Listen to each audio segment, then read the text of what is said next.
Welcome back, guys, to this episode of 10 for the Road. This is season 1 of 10 for the Road, and this is episode 3. So, 10 for the Road is a new concept that I came up with. It is basically lists. It is a season of a list. Season 1, this being the first season, is going to be the 10 most fascinating crimes. So, as you've been following along, episode 10, counting them down, was Tanya Harding and Nancy Kerrigan. Episode 9, we called it The Assassinations. It's kind of a blanket episode covering the murder of John Lennon and then the assassination attempts of Gerald Ford and Ronald Reagan in late 70s, early 80s. Kind of all happened around the same time period, so they kind of all went together. So this is the 8th on the list. So this one is our first truly gruesome episode in terms of these crimes. There's going to be some other ones. Spoiler alert, there's going to be some other gruesome crimes here. Outside of the John Lennon murder, the first ones weren't as grotesque as some of the stuff we're going to talk about today. So this one, 8th on the list, is the saga of Jeffrey Dahmer. This one it's definitely depraved. There's some elements in studying this case where it was truly sickening. But it really got my attention.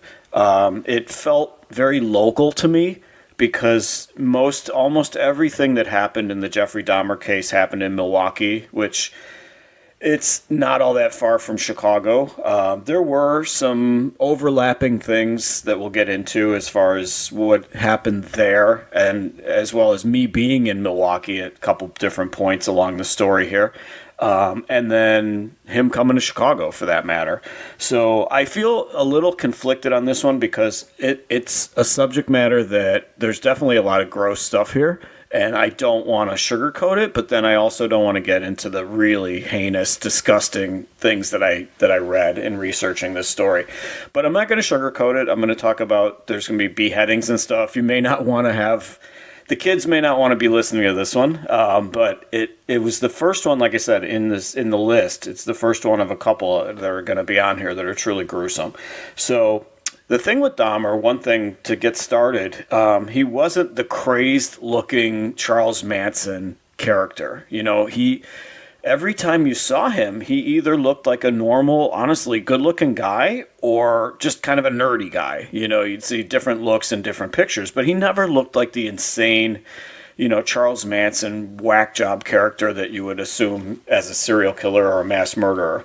And I think that actually played a role in how Dahmer got away with as much as he got away with for as long as he did, is the fact that he kind of came across, at least on the surface, without getting into detail, he came across as looking like a normal guy. He had kind of a normal job.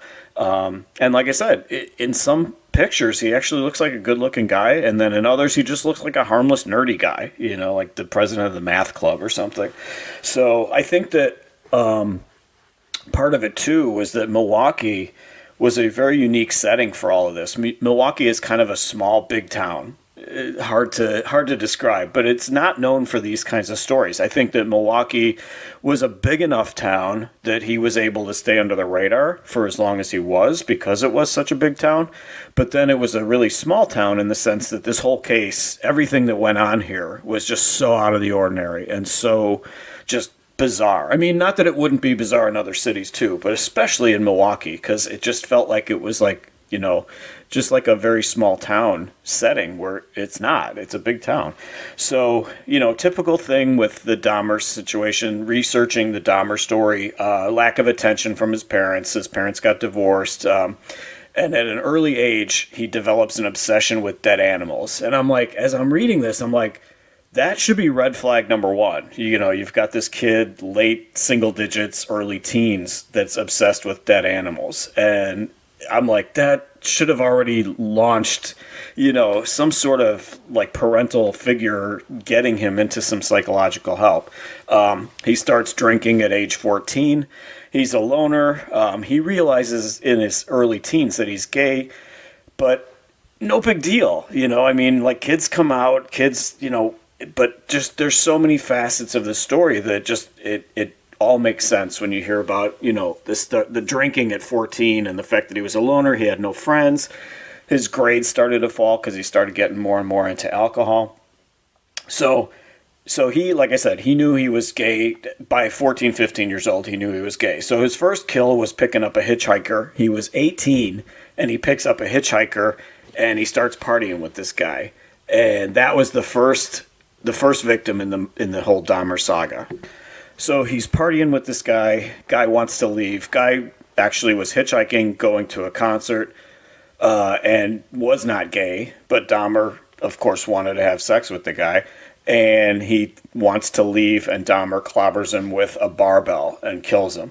So he puts the body in a black garbage bag, stuffs the bag into the back of his car, and he is driving to dispose of the body somewhere. And he actually is pulled over by the police because he's driving recklessly.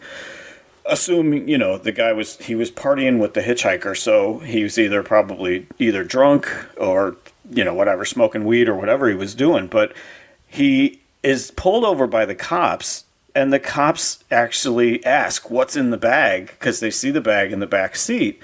And he says, just some garbage. He's going to throw it away. And the cops let him go. Reckless driving. I mean, granted, they can't see what's in the bag, but reckless driving and probably under the influence of something, and the cops let him go. So this, to me, it's like, like I said, red flag number one should have been the whole animal thing when he was 14.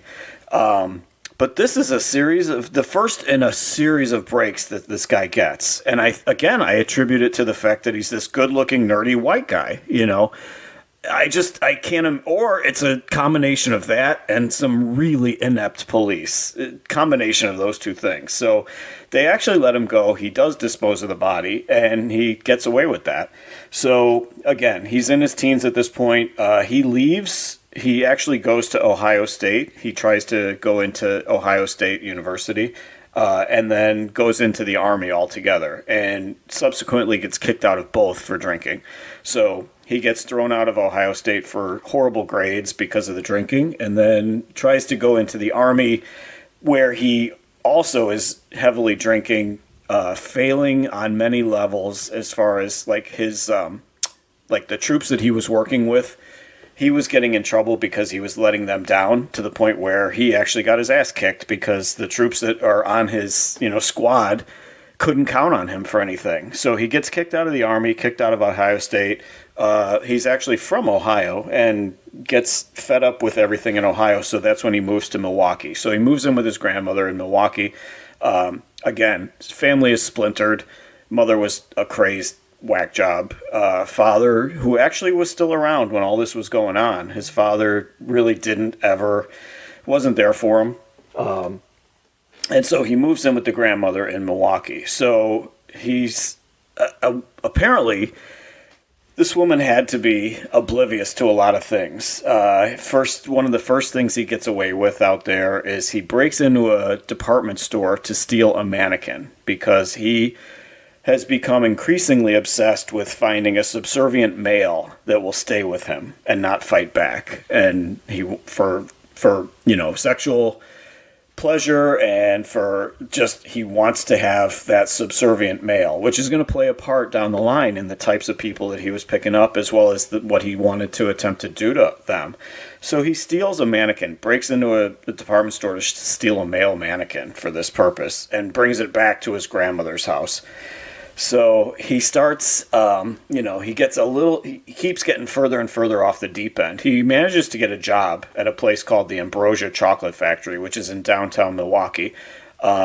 Complete coincidence, but I had actually been to that place.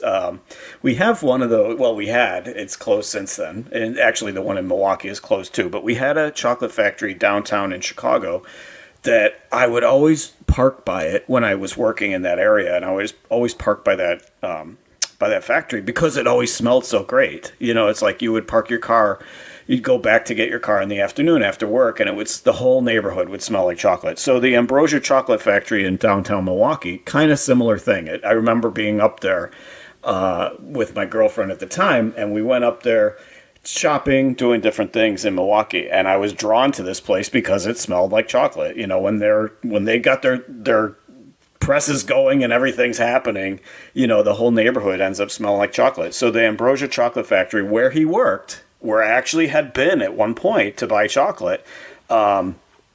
Just a total coincidence. And I thought about it in retrospect. I'm just like, oh, gross. I'm just like, I can't believe I was that close to something so heinous and so diabolical and so disgusting. So anyway, so he gets a job. He's working the overnight shift at Ambrosia. He starts frequenting gay bars. Now that he's in a bigger city, he's in Milwaukee, so there's more gay bars for him to go to. He's going to bathhouses, which I don't know if bathhouses still exist, but that was something in the like 70s and 80s where it became a haven for guys to pick up other guys. So he's going to gay bars, bathhouses. I'm not speaking about it that much because I don't know that much about it because obviously not part of my world. So he would go to these bathhouses, he would drug guys, and eventually he would get kicked out of the main place that he would try to go to because he was trying to get these guys to pass out, basically. He was giving them sleeping pills or really hard narcotics to get them to pass out so that he could take them back home. So eventually the bathhouse, the main place that he goes to, catches on to what he's up to, and eventually he gets kicked out. So now it's been 9 years since he's killed the hitchhiker in Ohio. So his second kill happens 9 years later.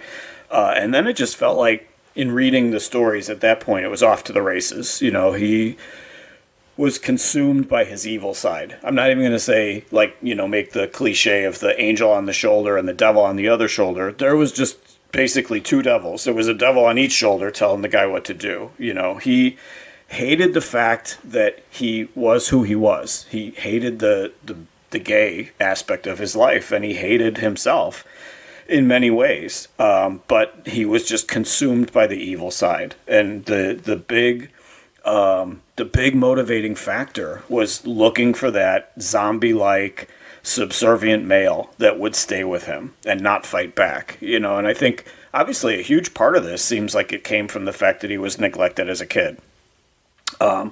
Broken family. And I really want to go on record. I really want to say here that there's thousands and probably millions of kids from broken families that don't do the kinds of shit that Jeffrey Dahmer did.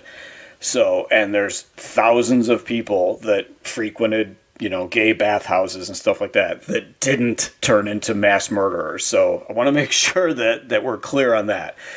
It just feels like there's so many elements to him that just should have gotten people's attention. You know, the fact that he was from a broken home and the whole, like I said, that dead animal obsession, just, and the drinking at 14, you know, it's just a shame that nobody picked up on that. And also a shame that he had so many brushes with the law that he managed to get out of, you know, just because of what he looked like and who he was probably. So anyway, so he's already committed the second murder now 9 years later. So he's arrested in 1988 for sexual assault. This is really gross. Sexual assault of a 13-year-old boy. So he's arrested for that. The doctors that analyzed him, the psychologists that analyzed him at the time, recommended jail. But he gets a slap on the wrist from the judge in this case. Just amazing at this point that a sexual assault attempt at 13, a 13-year-old boy, how is that not? In this day and age, I think things would be a lot different. But for whatever reason, in the late 80s, he gets off the hook. He gets a slap on the wrist. He gets a really light probation sentence. In reality, at this point, when this happens, he had already killed 4 guys. He had already killed 4 people that he'd gotten away with. And he gets a minor slap on the wrist for this attempted assault on a 13-year-old. So just amazing and despicable. So he's actually picked up guys. His MO is basically he drugs their drinks, whether at gay bars and various other places where he picks up guys. So his MO is drugging the drink and then bringing them back to the grandmother's house where he kills them. How is this woman unaware? It's just amazing to me that this woman didn't pick up on anything. I don't, like, if she was completely out of it, if she was 90 and just, like, not in touch with reality or something, that's got to be what it was, because I don't know how he could have kept coming home with different guys, and then those guys never left. So he was murdering the guys at the grandmother's house. So he dismembered the people. Like I said, I'm not going to sugarcoat some of the stuff. I'm not going to get into the very specifics, but he's dismembering the people to get rid of the bodies. but he kept some of the body parts, and he actually brought some of them to, like, as trophies. Just such a disgusting situation. He brought them to his work, to Ambrosia, as trophies, and kept them in his locker. And so I don't know how the grandmother's not hearing anything. I don't know how she's not smelling anything. I don't know how she's not just noticing things. So eventually he moves into his own place. He stayed with the grandmother for a while, and then he eventually finds his own apartment. And that's when, I mean, it was already bad. He'd already murdered like a half dozen people at this point. Moves into his own apartment, and that's when he starts really collecting like the skulls and the body parts, and he starts taking Polaroid pictures of the victims in various, the pictures of the victims in poses, Polaroids of the body parts, and so on. So he mainly preyed upon the black community and the black gay community more specifically. When you see the 17 victims that he had, almost all of them are minorities, all men, almost all minorities, some of whom were minors, which is, I mean, the whole thing is just so gross and so despicable, but almost every one of them was from the gay and black community in Milwaukee. So there's a lot of theories, and a lot of stuff came out in the trial, but a lot of theories that the cops could have taken these disappearances of these boys more seriously, and they should have stepped in way sooner. There was a very prevailing mentality in Milwaukee at the time, and nationwide, really, that the cops were very negligent because they just didn't take it seriously. They just looked down on the gay black community in Milwaukee, and they didn't pursue it as much as they would have had it been any other demographic or any other group.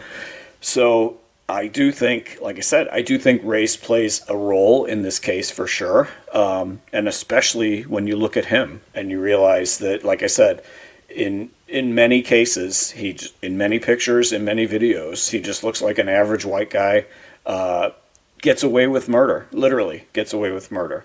So, all right, we're going to take a break. We're going to pay some sponsors, and we'll be back with part 2 of the Jeffrey Dahmer saga on 10 for the Road. Be right back.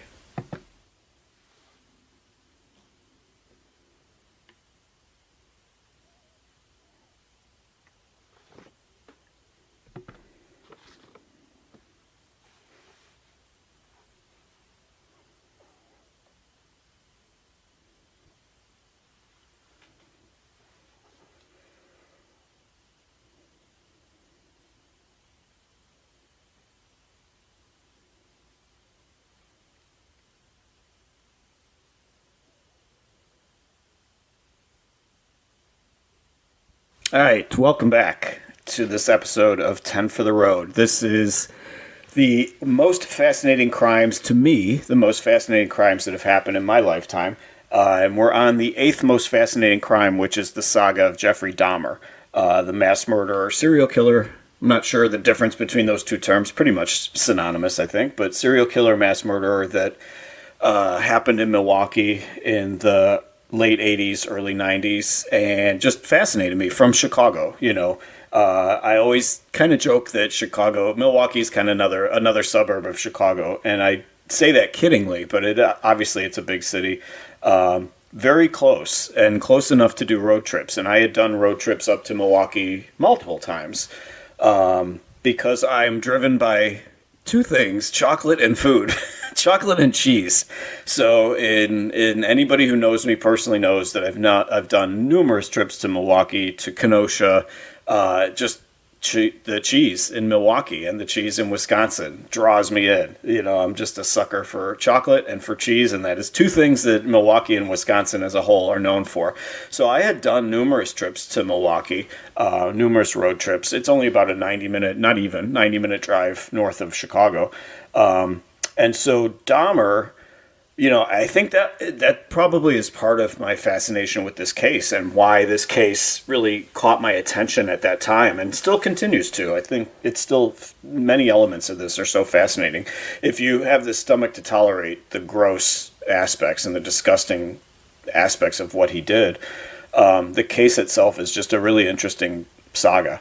So he lurked in the Grand Avenue Mall, and that is near where Ambrosia was, where he worked. The two were close to each other. The Grand Avenue Mall was this really unique mall that I discovered in going up to Milwaukee. I'd been there multiple times. So, and yes, I look back on it now, and I look back on it when I heard the details of the case back then. I thought, oh, gross! Like our paths kind of could have crossed. I mean, in a weird and twisted way, our paths could have crossed because we were there at the same time.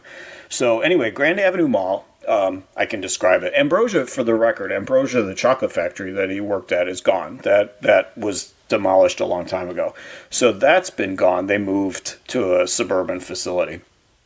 But the Grand Avenue Mall was this really cool mall that I came across where it's city blocks. It's a large area of the city that was turned into an indoor mall. So it was your typical like 80s mall, but the fact that it was like downtown Milwaukee and it was like basically, they turned a downtown area into a mall. They enclosed it and turned it into a mall. Had all the typical things you would find in a mall back then, and maybe to this day. I don't know how many malls are still out there at this point, but it had the food court, the cool store, record stores, that's going to get my attention. Just a typical 80s mall. So cheese, chocolate, again, going to get my attention no matter what. And like I said, it was near Ambrosia. So I had taken a couple trips up to Milwaukee motivated by food, of course.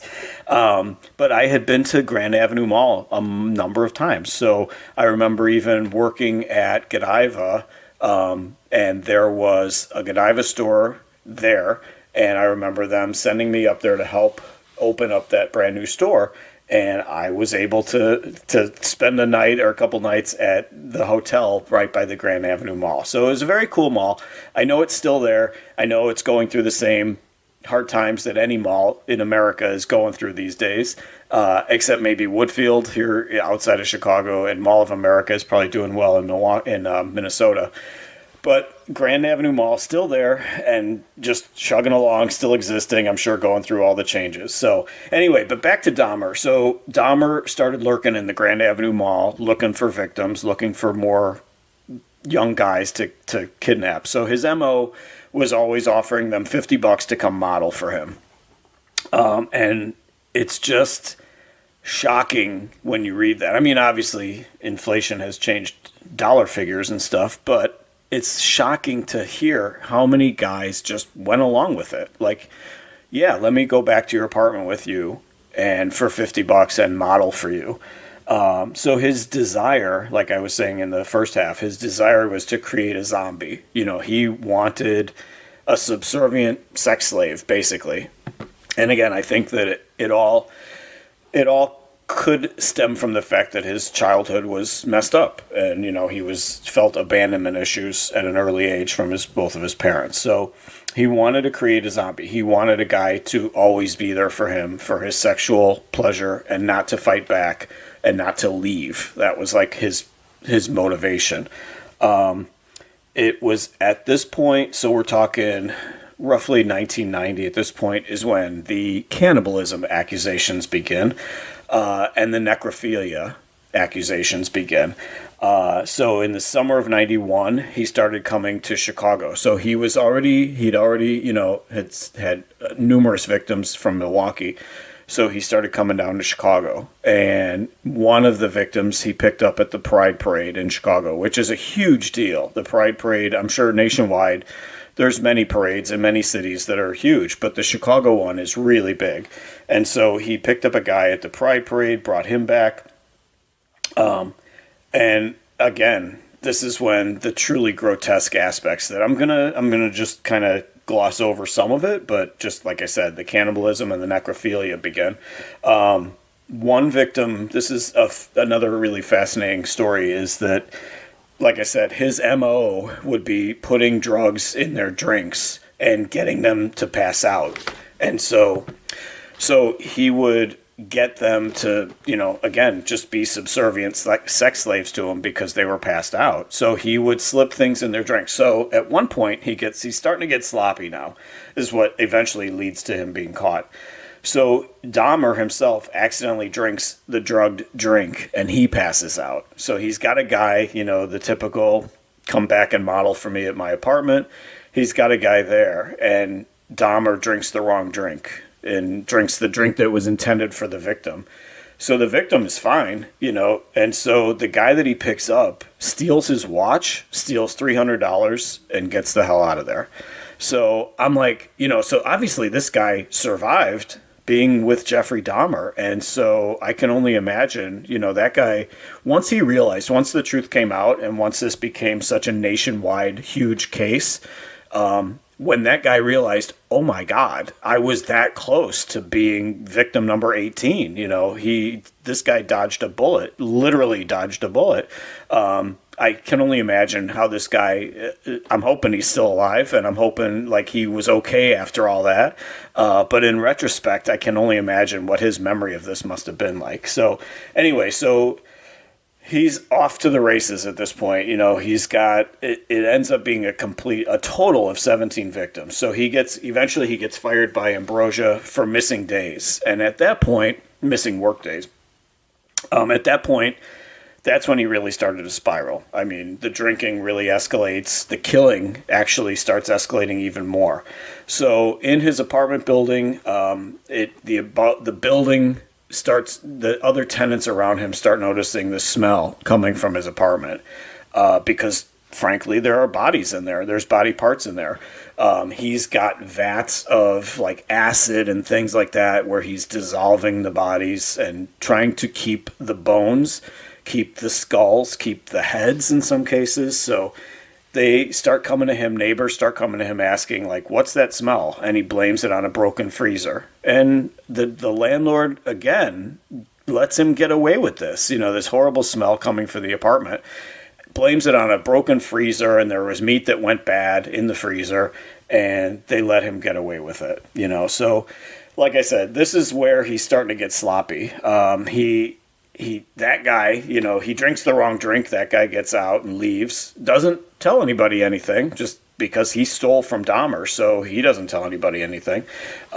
But he's starting to get sloppy at this point. So we're talking early 90s. So he's got a guy drugged in his apartment. He's got a guy drugged and injured in the apartment. The hubris of this is so pompous. Dahmer actually leaves him there to go out and get beer. So the guy escapes. He's virtually naked. And the guy, like, he's been drugged, he's injured, and he's virtually naked. So witnesses see this guy. Turns out he's 14 years old. And they call the police, So Dahmer returns to the scene. So the guy gets out, they're downstairs. He's got a couple other witnesses that are, like, trying to figure out what's going on. They call the police. Dahmer returns and convinces the police that that's just my boyfriend. There's nothing wrong. And they literally let this kid go back with Dahmer back into the apartment. So they escort them back to the apartment. This kid is 14, and he's practically naked, and he's drugged. I'm like, this goes to the argument of what the inept police work was like in Milwaukee at this time. I don't even think that. I mean, yeah, partially it's probably the fact that Dahmer was so laid back and convincing. But how in the hell do you let a 14-year-old practically naked boy go back with this guy, especially in the state of the condition that he was in? So the women that found him were flabbergasted by this, and they couldn't believe that the cops went back to the apartment to escort him back, because he just said, oh, it's just my boyfriend. He's okay. He's fine. We had a little skirmish. And the cops bring him back. Meanwhile, in the bed, in his bedroom, in the apartment, there's a corpse in his bed. So had those cops just simply opened that bedroom door, it wasn't even hidden or anything. I mean, let alone all the stuff that was hidden. But there was a corpse of a recent kill in his bed, and the cops would have seen it, and they could have saved a few more lives. So, and on top of all this, at this point, he's still on probation from the sex assault case on the 13-year-old boy. So, but they don't bother tracing his name. They don't bother looking into who he is or, find out anything. Because they would have at least found out that at that point that he was previously accused of a sexual assault on a 13-year-old. Meanwhile, this guy's 14. And then the kid this kid, the 14-year-old, is summarily killed the next day. So this kid doesn't make it. So they return this kid with Dahmer that night, and then that kid gets killed the next day. Just truly tragic. So, like I said, at this point, he's starting to get sloppy. He was good at covering his tracks. He was good at the getting away with things that he got away with for so many years. So he picks up a guy, same, the nude modeling offer, the $50 for the nude modeling, picks up another guy, this guy by the name of Tracy Edwards. So Tracy Edwards brings him back to the apartment. He puts a handcuff on him, and Tracy Edwards doesn't go for it. He gets pissed off. So that wasn't part of the deal. I was supposed to just come back and model for you, $50, putting a handcuff on me, not part of the deal. So meanwhile, Dahmer puts on The Exorcist 3 on TV, which he had seen dozens of times at this point. He was obsessed with Exorcist 3, and Star Wars was another thing that Jeffrey Dahmer was really into. He was focused on the evil, the elements of evil. Like I said, there was no angel and devil on his shoulder. There was just two devils. He was focused on evil. So he puts on Exorcist 3 while this guy Edwards has the handcuff on. He doesn't have two handcuffs on. He just has the one dangling off his wrist. So Dahmer, who had already watched the movie a bunch of times, gets wrapped up in the movie, and Edwards is able to escape. So Tracy Edwards runs out. He's got boxers on, so he's not naked, but still, the sight of a kid or guy, this guy was at least an adult. So guy runs out of the apartment, gets away, gets the cops, and brings this half-naked guy with a handcuff on, brings him back to the apartment. So the cops go back with him. So finally, some cops that thought, what the fuck is all this about? Some cops that took it seriously. So the cops go back into the apartment. They see knives. They see Polaroids of dead bodies. They see the skulls. They see a head in the refrigerator. The cops reported that there were cops that were literally getting sick and vomiting at the sight of all the stuff that they're discovering in the apartment. So thank God this guy Tracy Edwards escaped, because who knows how many more victims there would have been. So the Dahmer case, he's arrested at that point. They start excavating everything out of the apartment, and there's just so much material. There's so much evidence. The case became very racial. It was racial to begin with because all the victims were minorities. Many of the witnesses in this case were black, and the cops just didn't take them seriously.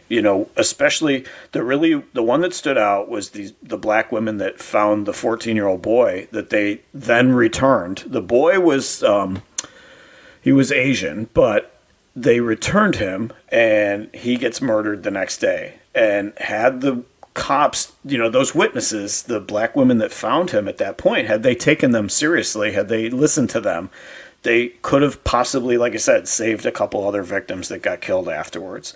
So this case became very racial because, again, here's Dahmer, this good-looking / nerdy white guy who's literally getting away with murder because of who he is. Like I said, combination of that as well as some horribly inept police work. So had the cops taken things more seriously and pursued things back earlier, they could have saved a lot of lives, I think. So it turns out the two cops that returned the 14-year-old with Dahmer that night, they ended up getting fired, but they appealed and they actually got reinstated. Just ridiculous. So Dahmer himself, at the end of all this, Dahmer confesses, very calmly. I listened to a lot of interviews with him where one of his lawyers had recorded the interviews, and then it came out on a documentary. He just very calmly confessed to everything, so he basically pled guilty. It was in January of 1992. There was a trial. It was a 2-week trial. And the only thing that the trial, because he had confessed, he never pushed back on anything. He got away with all that he got away with, covered his tracks until he started getting sloppy at the end there. But there was a trial, but basically the trial was simply to determine his sanity. So the defense argued that he was mentally ill. the prosecution argued that he was fully aware of his actions. He planned out his moves. That's why, like I said, he had vats of acid to try to dispose of the bodies in his apartment. So the trial went on. He is eventually, he's found to be sane. In February of 92, he's found to be sane and he's sentenced to life in prison. Wisconsin did not have the death penalty, so he was sentenced to life in prison on every charge. There were 17 victims total. The first one, the hitchhiker, that happened in Ohio. That they sent that to Ohio briefly and just tacked on more time to his sentence. But for the 16 victims that were in Wisconsin, he's given life on each one of them. So his statement at the end of the trial, he made a statement, again, very calm.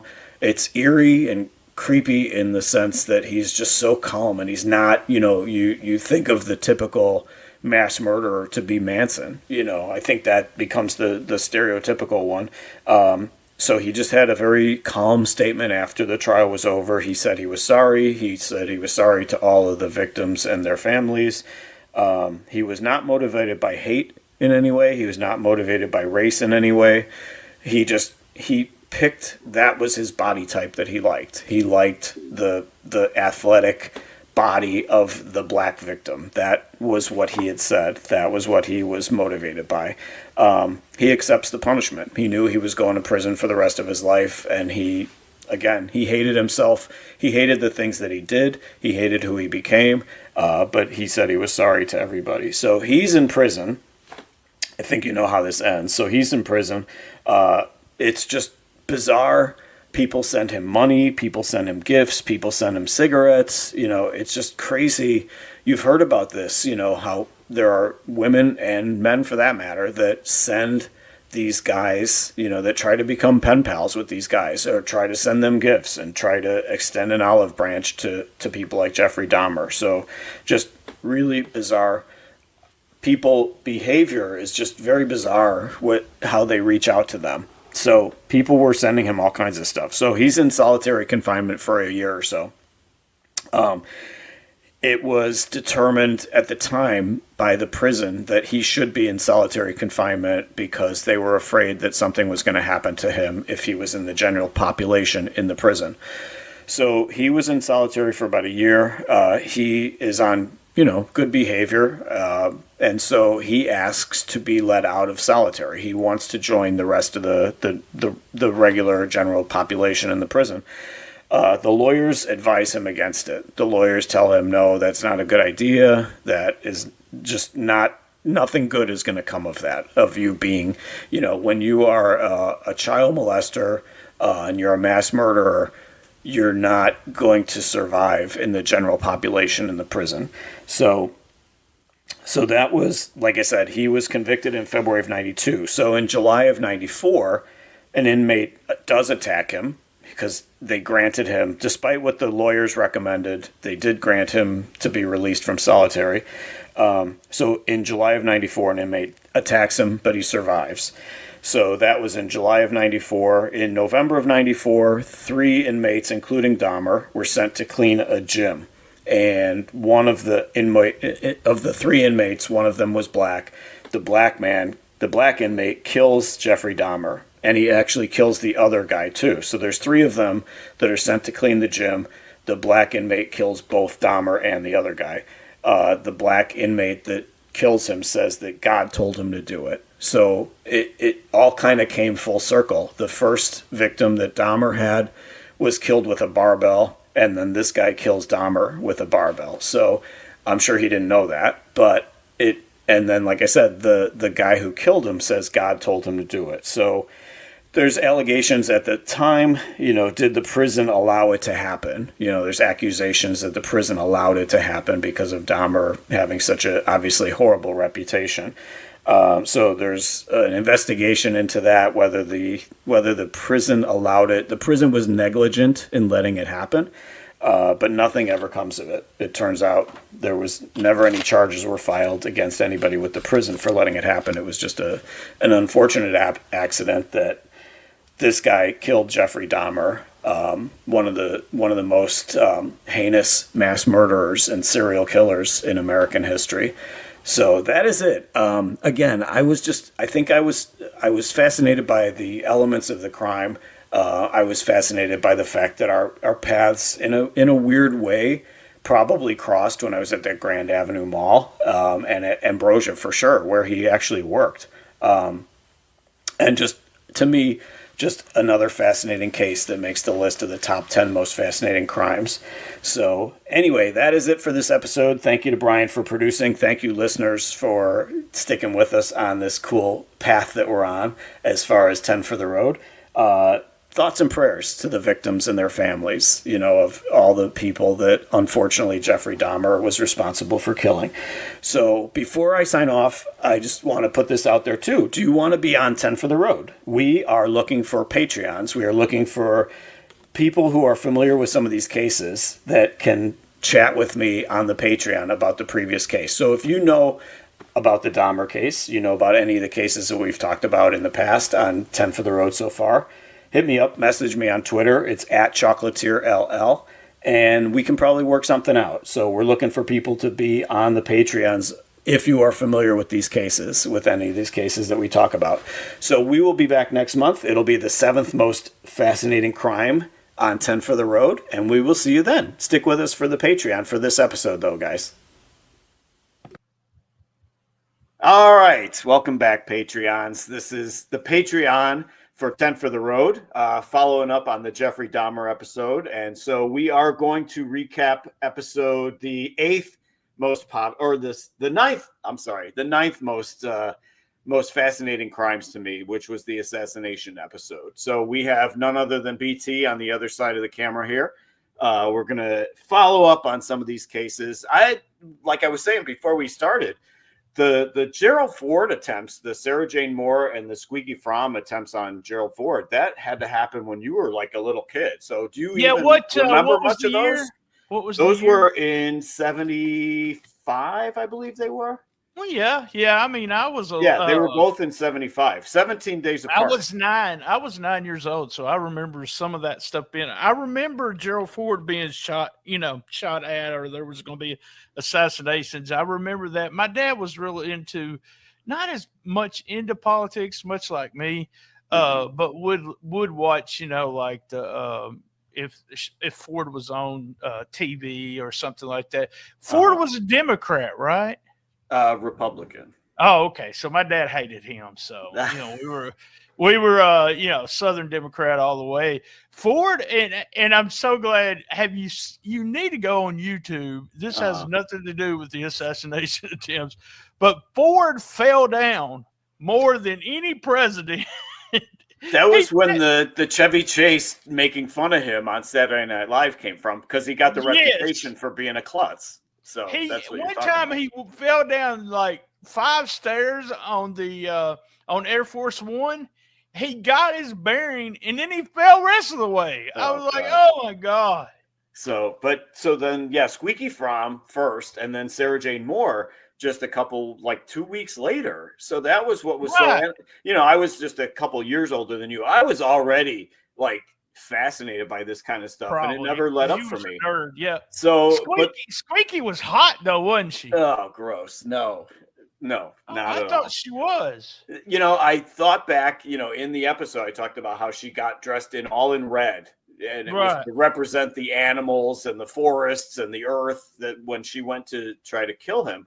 And so I kept thinking, like, there's been many horror films that have been made since then with, the assailant is all in red, the killer is all in red, and it's become a big, topic and a big, cliche in horror movies, is that all in red. So I wonder if any of that came from the Squeaky Fromm thing. Sure, it probably the Sarah Jane Moore thing. I don't know if you've heard about this, but this kid was arrested about a week ago in Waukesha, Wisconsin, that killed his parents. The 17-year-old kid killed his parents.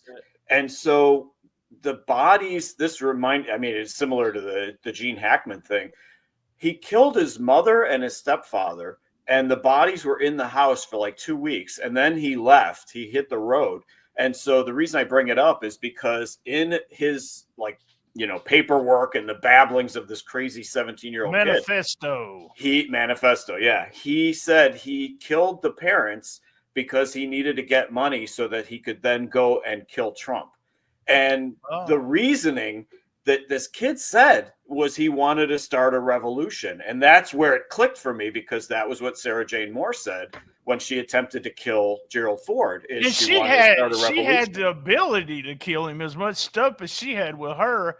And then, but what got me was the one gun didn't even have a bullet in it. Yeah, yeah, that's the thing, is how amazing it is. This is almost 50 years ago, where these four cases that we talked about here, and the one obviously was successful with Mark David Chapman with John Lennon, but how close were these people able to get to the president so many times? I'm like, this could never happen today. Like even the attempt on Trump last summer, where the kid was up on top of the roof, and he used a marksman sharpshooter from hundreds of feet away, and he managed to still get a shot off where he almost hit Trump, or he did kind of nick Trump. Yeah, but, he grazed him. yeah, but I'm like, that just goes to show how far away that kid had to get. And then, of course, they killed him, which that's a whole nother weird case, because we never really heard much about that after the fact.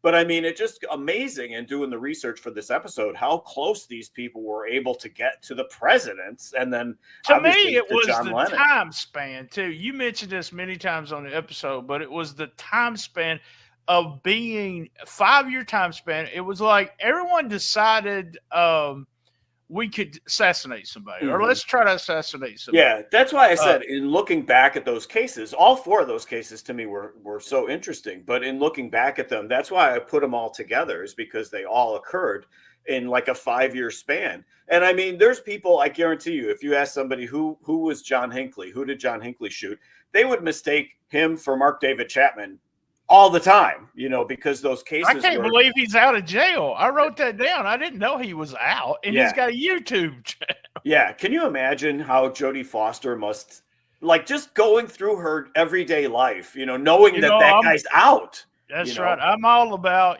serving your time and doing your time, and if you're apparently, he was rehabilitated. So and that surprised me. Yeah, I mean, obviously Squeaky and Sarah Jane Moore are so old. And Squeaky is married to a convicted murderer. I love that. Obsessed with her and obsessed with the Manson case too. So yeah, there's so many weird things there. And just the fact, like I said, Jodie Foster knowing that Hinckley is out on the streets, he was released with conditions initially, but then as of 2016, he's just a free man. He's out there. So I have all the appreciation for her in the world to be able to move on and have an actual great acting career and do something with her life, instead of just like locking herself up into her house and never ever setting foot in the public again because of how this guy just made such a just a crazy attempt to impress her. I never thought about that, but she was so young when all this was going on. She was like 18. Yeah, in my mind, she was but Jodie was a child actor. Yeah. So that's actress. That's why I didn't think of her being such a, I don't know. It was weird. I was surprised about that. I love the part where, and we talked about this after the first episode, and I mean, there's no surprise. We work on these together, but I'll send you something where I said, let's talk about you, not actually. I want you to talk about what's going on, but what I want to know what's going on with Lance during this time. And I love the story about watching Monday Night Football, the whole now I remember going to school the next day and finding out John Lennon had been shot, but I really wasn't a huge Beatles fan at the time. So it wasn't, not that it wasn't a big deal. It just wasn't a huge deal to me.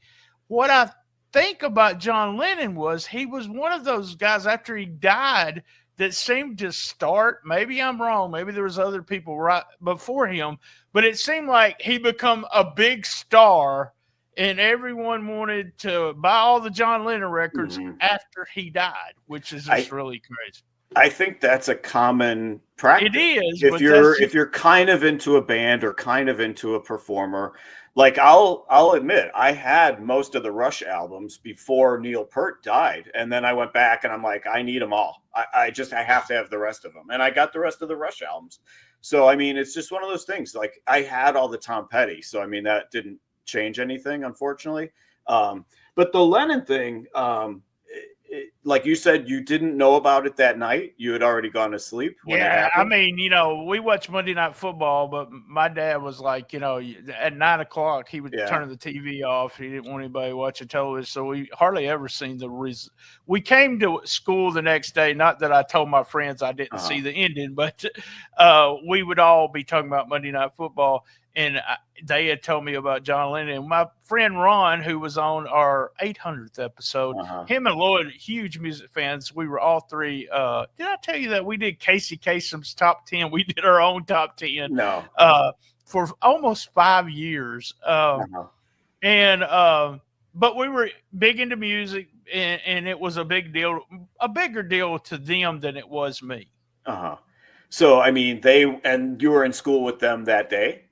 Oh yeah, yeah, yeah, yeah. And so were people like broken up? Because I mean, No, like I no, said in it the wasn't like episode, we I didn't have. had two of the guys that I was with that night that we were writing the play. Two of those guys were like Beatle maniacs, like just Yeah. obsessed with the Beatles. And there was the Beatles and then everybody else in terms of music. And these guys were broken up. The one guy, I he was out there. He was an out there character for sure. And I mean, I could see, part of the reason why they say that Mark David Chapman has never been released Oh is yeah. because of his own safety, because obviously there will be some crazed maniacal Beatle Oh fan or John sure. Lennon Yeah. There's fan that still would go plenty of after him. people that worship And John Lennon. that's So the yeah. thing. This guy that I was with that night, I could see him. I mean, hopefully he's not like that anymore, but I could see him losing his mind and going after Chapman. So that's why. He hears this podcast and starts putting your Yeah, picture up. exactly. I'll be next. So the one follow up on the Lennon case that I wanted to talk about was, I thought about it actually today. John Lennon signed that album for Right, Mark right. David Chapman. And I'm like, and again, how pompous and how arrogant is that he has him sign the album and then later goes back that very night to shoot him. And I with think it more. every I think the word of obsession. I really don't think he's yeah. being pompous. He's just being so obsessed with John Lennon. So I thought to myself, what happened to that literal record? Like Right. that literal album, what happened to that? Was it sold for charity at some point? Is it in the Smithsonian? Is it somewhere? So I started digging into that today. So it was actually used as evidence in the case. It was taken by the police as evidence in the case, but then it was returned to the superintendent of the Dakota, the superintendent of the building, who happened to be a big Beatles fan, ironically. And so he wanted it. And so he was given that album after the police were done in the courts using it as evidence and so on. So I don't know how big of a fan he was, because then in 1999, he sold the album for $150,000. And so that album was sold at that point in 1999. Whoever bought it, all of it's been under wraps. They don't want anybody knowing who actually has it. So the owner who had bought it then actually turned around and sold it again in 2010 for $850,000. So this is the actual album that John Lennon signed the day of his murder. So currently the person who bought it in 2010 for $850,000 still owns it private. The name has never surfaced. The estimated value, if this guy ever decides to guy or woman, whoever, ever decides to auction it off again, it's saying that it will be between 1 and 2 million is the value of that album, of that record. I can see that. I can see that especially with inflation. You look at the price, and then with just being such a rarity. I had no idea about the Elephant Man and people sitting there. Yeah. He had tickets with John Lennon. Also, I feel like you should repent for something you said during the podcast. You had never read for a lot of things, but go ahead. You never read Catcher of the Rye? I never read Catcher in the Rye. It was one of those books. one of those books that was never assigned all throughout school, either college It or high don't school. have to be assigned No, to I read mean, I it. could read it now. Yeah, of course I could read it now. But I look at my reading now, like I want to read the biographies. I want to read I mean, I could read that because you're right. That would make sense. It would put a lot of this case into perspective for sure. It was. But It's one of those books. I know this is going to really, really surprise you, but I was a nerd in no, school. Oh, I know you're just shocked. you were always And Mr. Cool, the jock. my I thought you were the jock. reading level was like when I was in 7th grade. They said my reading level was at a 12th grade.